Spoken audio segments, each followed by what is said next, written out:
और अब आपको बताएं कि कराची समेत सिंध भर में लम्पी वायरस ने 160 से ज़्यादा जानवरों को हलाक कर दिया।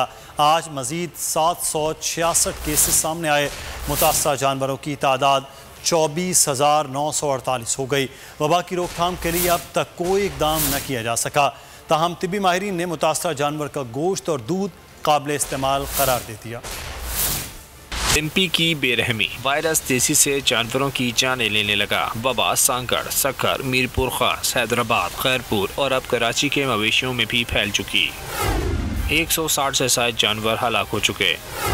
सबसे ज्यादा ठट्टा में 46 और खैरपुर में 27 जानवर जान से गए।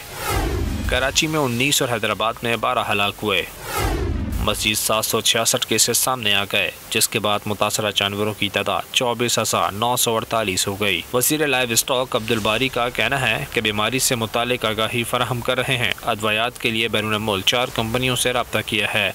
बाहर की जो कंपनियां हैं, 4 कंपनियां हमारे साथ राब्ते में आई। एक साउथ अफ्रीका की कंपनी थी, 2 तुर्की की कंपनियां हैं और एक जॉर्डन की कंपनी है। और उन कंपनियों से कोटेशन लेके और इमरजेंसी बुनियादों पे वैक्सीन मंगाने के लिए हमने ये सारी कोशिशें की।